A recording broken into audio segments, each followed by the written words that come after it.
Tükendin aktı ömrüm,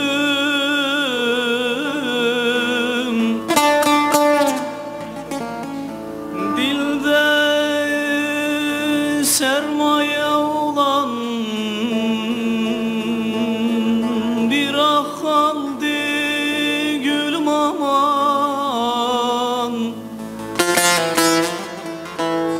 Tükendin aktı ömrüm, dilde sermaye olan bir ah kaldı gülüm aman. Aman,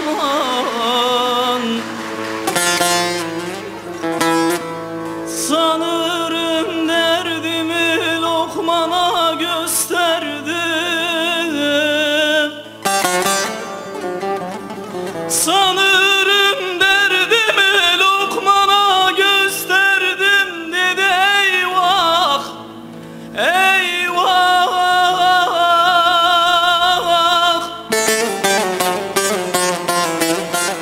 Senin derdinde böyle bir çare, hakiki bir ilah kaldı gülüm aman. Aman,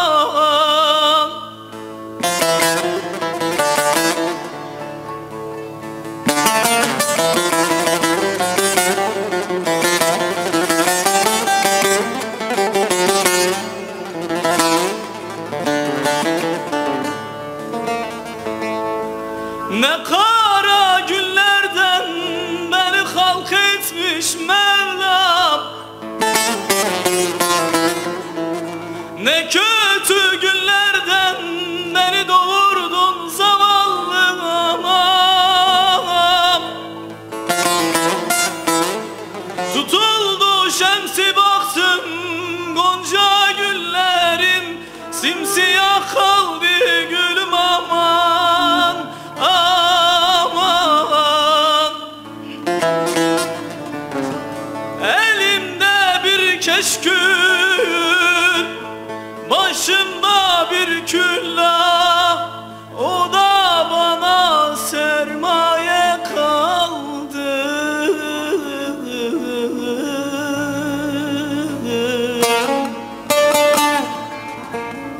Ölümüne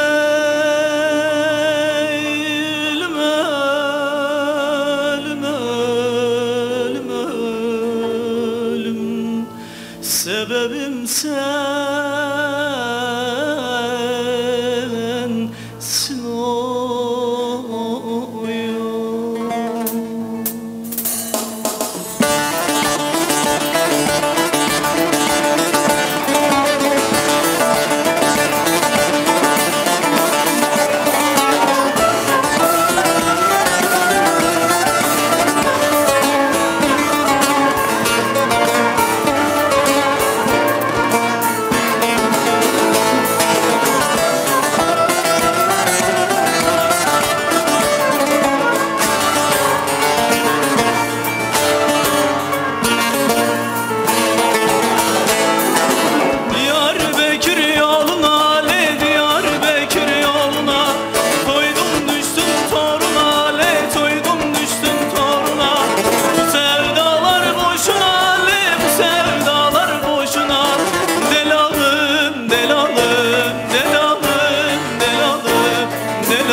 Yollarına, bak gözümün yaşına.